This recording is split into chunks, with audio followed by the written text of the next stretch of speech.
नमो नमः।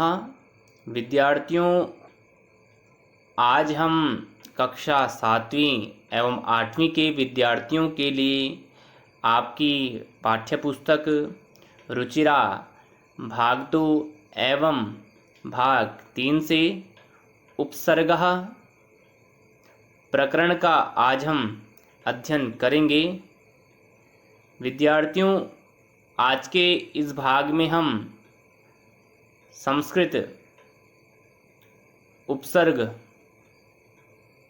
का आज हम अध्ययन करेंगे। सर्वप्रथम हम उपसर्ग शब्द को समझते हैं। उप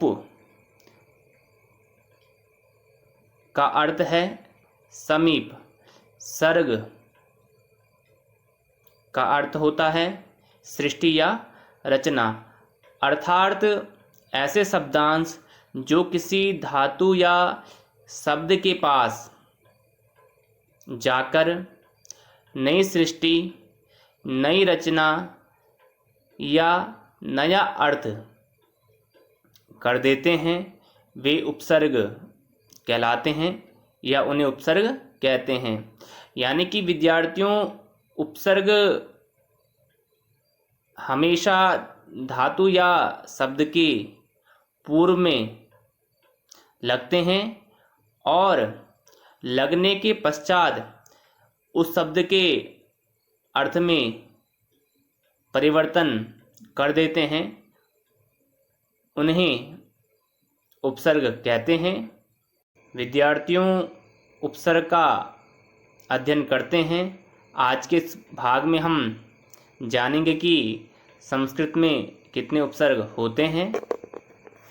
उपसर्ग, उप उपसर्ग पूर्वक सृज धातु से घय प्रत्यय करने पर उपसर्ग शब्द निर्मित होता है। यानी कि विद्यार्थियों, उपसर्ग शब्द में उप उपसर्ग है, सृज धातु है और घय प्रत्यय है। इन्हीं उपसर्ग धातु और प्रत्यय के द्वारा उपसर्ग शब्द बना है, जिसका अर्थ है जो समीप रखे जाएं। उप युज्यन्ते धातूनां समीपे क्रियन्ते इति उपसर्गाः, अर्थात जो धातुओं के समीप रखे जाते हैं वे उपसर्ग कहलाते हैं। जो किसी भी धातु अथवा शब्द के पहले जुड़कर अर्थ को बदल देता है उसे उपसर्ग कहते हैं। यानी कि विद्यार्थियों,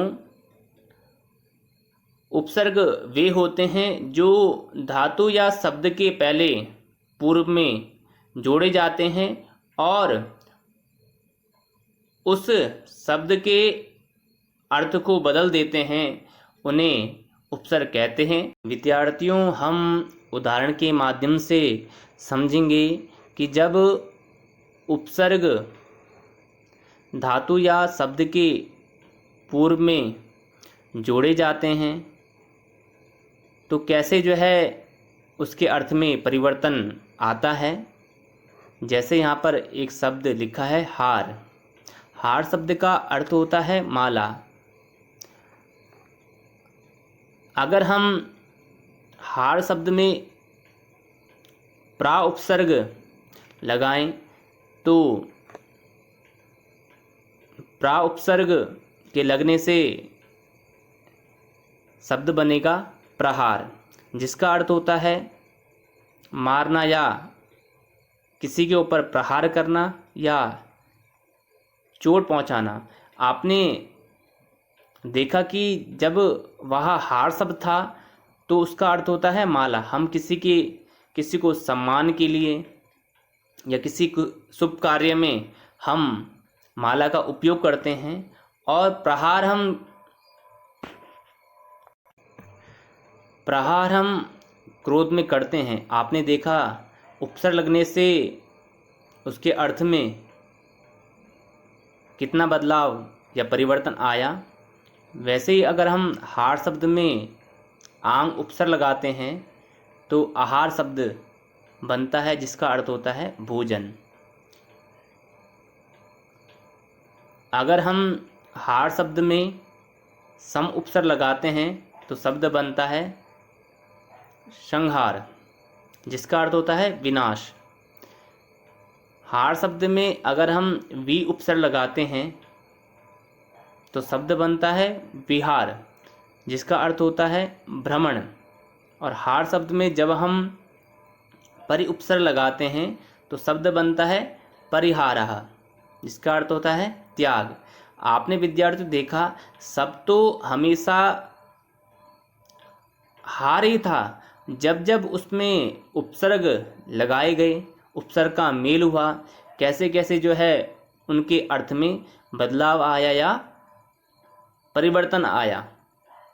तो विद्यार्थियों, यह उपसर्ग का स्वभाव होता है। जब उपसर्ग समीप में जाकर, किसी धातु या शब्द के समीप में जाकर जुड़ते हैं तो उनके अर्थ में परिवर्तन कर देते हैं। यही जो है उपसर्ग का स्वभाव होता है। उपसर्गाः साधारणतः द्वाविंशति संख्यकाः सन्ति। विद्यार्थियों, संस्कृत में 22 उपसर्ग होते हैं जो अधोलिखित हैं।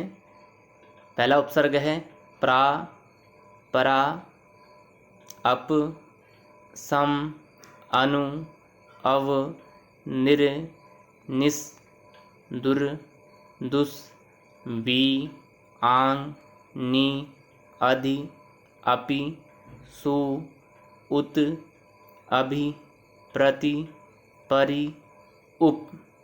ये 22 संस्कृत के उपसर्ग हैं। तो विद्यार्थियों, आज हमने आपकी पाठ्यपुस्तक रुचिरा भाग 2 एवं भाग 3 से उपसर्ग के विषय में सूक्ष्म रूप से अध्ययन किया।